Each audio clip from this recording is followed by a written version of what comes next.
Welcome to Capital City News, your connection to Salt Lake City government. I'm your host, Poonam Kumar. September is National Preparedness Month, so we'll be talking to John Flynt, Salt Lake City's Community Preparedness Coordinator, about the Safe Neighborhoods program. And our History Minute this time around takes us to the infamous floods of 1983. Let's start things off by looking at what's been going on in the city. The sharing economy is upon us, and the mayor's office is working to make these new peer-to-peer businesses welcome and legal in Salt Lake City. On September 16th, the City Council will begin deliberation of a set of proposals from Mayor Becker aimed at modifying existing city statute to accommodate ride-sharing services like Uber and Lyft. The changes look to carve out space for these new business models while also maintaining accountability on critical public safety issues like appropriate licensing, insurance, background checks, and vehicle safety. This year's Clear the Air Challenge made a notable dent in air pollution in July. Recent results show that nearly 6,900 Utahns from all over the state eliminated 2.25 million miles and more than 140,000 vehicle trips, removing a potential of 668 tons of emissions. Thank you for doing your part to help clean our air. For more details, visit cleartheairchallenge.org. Disasters can strike quickly and without warning. Are you ready? Knowing what to do is your best protection. John Flynt, Salt Lake City's Community Preparedness Coordinator, talks to us about how to act now and prepare our neighborhoods as part of the Safe Neighborhoods program. We're here at the lovely Public Safety Building. Tell me a little bit about your role with Salt Lake City. I'm the Preparedness Coordinator for Salt Lake City, so my job is to develop plans and programs that will help both residential and business communities in Salt Lake to be as prepared as possible for any sort of emergency or catastrophic event. And how likely is something like that to happen here on the Wasatch Front? As far as earthquakes, we're looking at 1 in 450 chance annually. So John, why is it so important for people to be trained?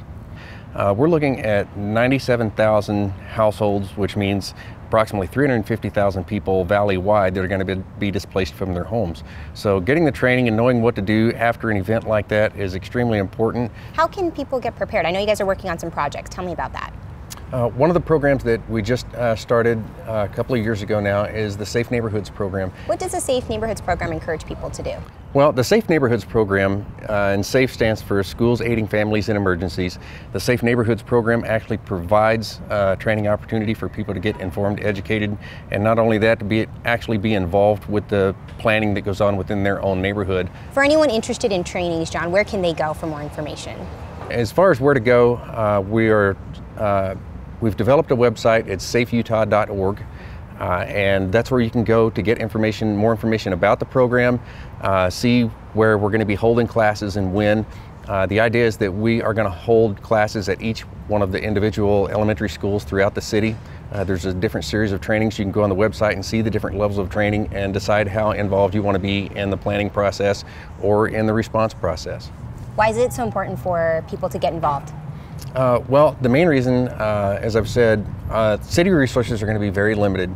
In other words, the police department, the fire department, and other city departments are going to be involved in trying to restore critical infrastructure, our transportation corridors, and things like that. And with emergency management, the idea is to do the greatest amount of good for the greatest number of people. So depending on where you live in the city and the level of destruction where you live, it may be several days before you actually see a professional firefighter or policeman or something like that in your area. So the idea is to provide training for individuals in each neighborhood so you can provide for yourself for at least those first 96 hours. Okay, so neighbors can actually be helping neighbors with a neighborhood plan, right? Right. That's the idea, is pretty much enable the individuals from each neighborhood, empower them with the education and training they need to be self-sustaining for those first 96 hours. John, thanks for talking to us today. Thank you.